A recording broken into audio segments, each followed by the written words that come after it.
Bismillah ar-Rahman ar-Rahim. Now with the main headlines. Millions of Shias mark the eve of mid-Sha'ban in the holy city of Karbala.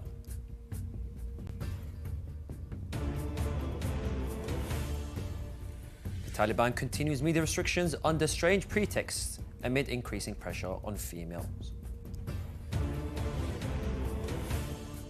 India experiencing rise in anti-Muslim hate speech, a research group says. And around 300,000 Sudanese residing in Zamzam camp facing desperate malnutrition crisis.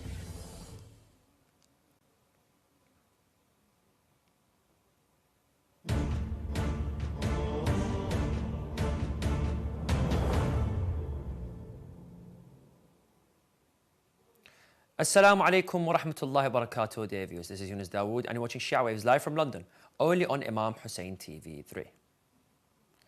Millions of Shia followers of Ahlul Bayt alayhum as-salam commemorated in the holy city of Karbala the mid-Sha'ban night, which marks the birth of the awaited Imam al-Mahdi Ajjallah ta'ala farajuhu al-Sharif.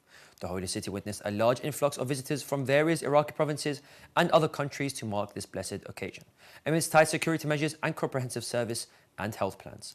The streets of the city centre, its districts and surroundings, as well as his houses and Husseyniyat, were adorned with a large number of candles symbolising the age of Imam al-Mahdi, 1,190 years. Husseini service mawakibs along the routes of the visitors were mobilised to provide food, drinks and rest places, while security forces were deployed to ensure sufficient protection for the massive crowds. 10 provinces declared a holiday to mark the auspicious birth anniversary and participate in the ceremonies of visiting the holy city of Karbala on the night of mid-Sha'ban.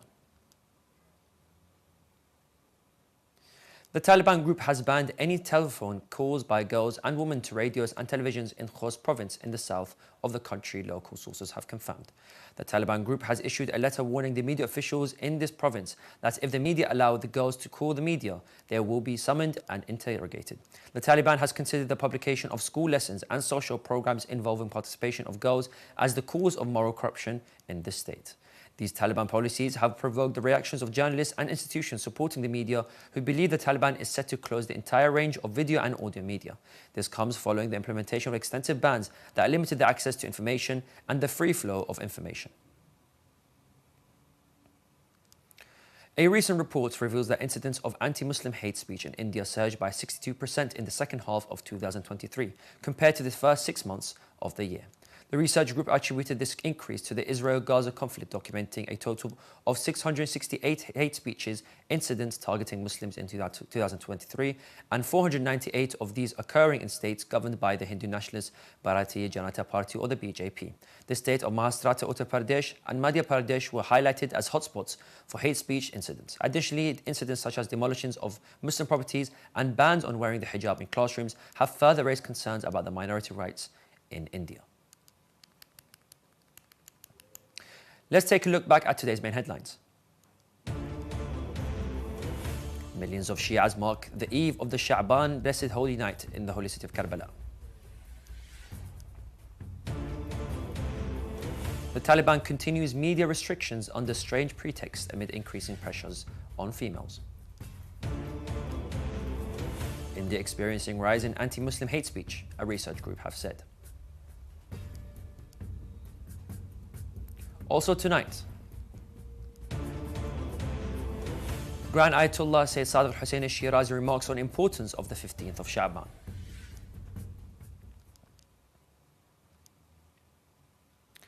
Around 300,000 people displaced by the war in Sudan are living in difficult conditions in the Zamzam camp, with children being the most affected. The victims of the war lack care and food, and some hospitals have closed due to conflict. According to the MSF, the mortality rate at the camp is almost 10 times higher than expected, and the nutrition situation is not good, with an estimated 1 child dying every 2 hours. The MSF have called for urgent international mobilization to save lives after the conflict has already resulted in the death of at least 12,000 people and the displacement of over 7 million individuals.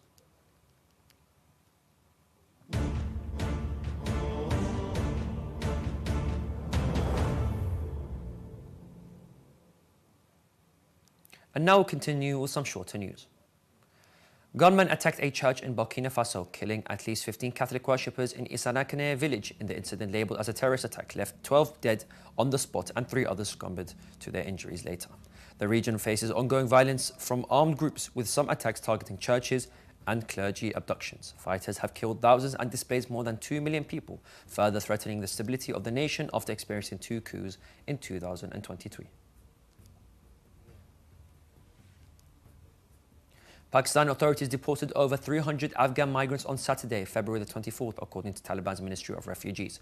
A statement by the ministry said that those expelled from Pakistan included 28 families who entered Afghanistan through the Turkam and Spin Boldak border crossings. Pakistan has been forcibly repatriating undocumented Afghan migrants since last November, citing that approximately 1.73 million are residing illegally within its borders. After the Taliban resumed power in Afghanistan, at least 600,000 individuals escaped the country due to economic and security concerns, seeking refuge in the neighboring nation. The humanitarian situation in the Democratic Republic of Congo, or the DRC, is rapidly deteriorating, with the UN chief expressing grave concerns about the worsening conditions faced by civilians in the eastern part of the country. According to the United Nations, the recent conflict has led to the displacement of 144,000 people, and non-state armed groups have been targeting civilians in various areas, leading to killings, kidnappings, and the burning of homes. The United Nations Refugee Agency, or the UNHCR, is working to expand displacement sites and plans to deliver 900,000 shelters in 2024, nearly doubling the previous year's efforts. The surge in conflict and displacement is straining resources and hindering the provision of essential services such as food, water, sanitation, shelter, healthcare, and protection for vulnerable groups. The office of Grand Ayatollah al-Najafi said in a statement seen by Shia Waves agency that His Eminence received in his office the holy city of Najaf, the ambassador of the European Union to the Republic of Iraq, Thomas Seiler, and his accompanying delegation. This statement mentioned that His Eminence sent a message to the European Union emphasizing the importance of respecting Iraq's sovereignty and its independent and legal decisions, stressing the importance of Iraq's sovereignty and preserving its national identity away from any external interference. It further explained that Grand Ayatollah al-Najafi welcomed any support that would enhance the Iraq-European relations based on contributing to Iraq economically and scientifically, especially after Europe had supportive positions towards Iraq against the dictatorships during the rule of the previous regime and the terrorism that Iraq faced after 2023. Misbah al-Hussein Foundation for Relief and Development has established service centers on several entrances leading to the holy shrines of Imam Hussein alayhi salam to provide various services to pilgrims during the blessed mid-Sha'ban pilgrimage. Mr. Hussein al-Adli, the head of the Public Relations Department at the foundation, explained that these centers are among the most important service projects launched by the foundation since its establishment.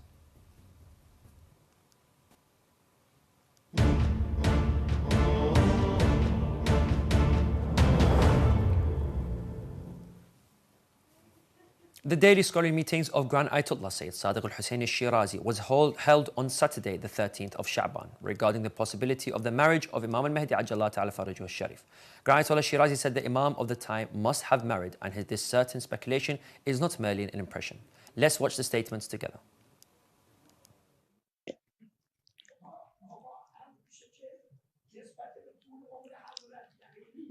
بعد نمیدونیم نه همین نمیدونیم هر چی که نفر بودن نمیدونیم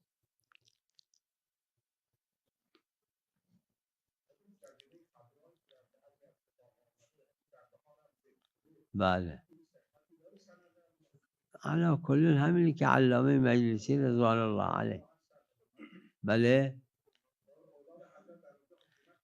علا کل این هست عرض کردم این نقل حسی معتبر نی اما از نظر حدس یقینیه که حضرت عجل الله فرجه دارن یک زیارتیه یه دعاییه مثل که توش کلمه ذریه یا اولاد هست نسبت به حضرت که گرچه اون دعاست یا زیارت خود اونم از نظر حسی بحث داره اما از نظر حدسی ظاهرا اشکالی نداره بله درست خب عیبی نداره نه میگم حجت نیست اما عرض بنده اینه که خلاصه خود من در مرحله خودم قطع به این حدس دارم یعنی از روی این حدس قطع دارم مثل این میمونه فرض کنید یک کسی بیاد تو شهر ببینه زمین ها خیسه، روی قرائن یقین میکنه حدسن که بارون اومده. خب حدسش برای خودش که یقین میکنه، این یقینه حجته از هر سببی باشه. حالا ممکنه کسی بگه شاید آب پاشی کردن شهر رو مثلا. خب اونی که این حدس زده و یقین کرده برای اون حجت دیگه.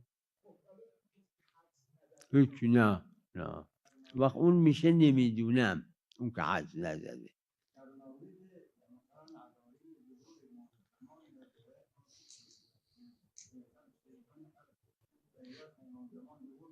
بله روایت که هست 313 تا تو روایت وارد شده. نمیدونیم آخه. نه شرایط اون 313 نفر کی باشن آخه من خودم نمیدونم، اما یه جایی دیدم نوشته بود که بله، فقط مصدرش منبعش یادم نیست.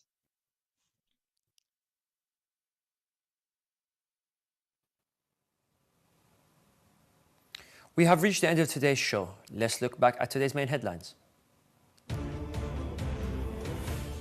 Millions of Shias mark the eve of mid-Sha'ban, blessed holy night in the holy city of Karbala.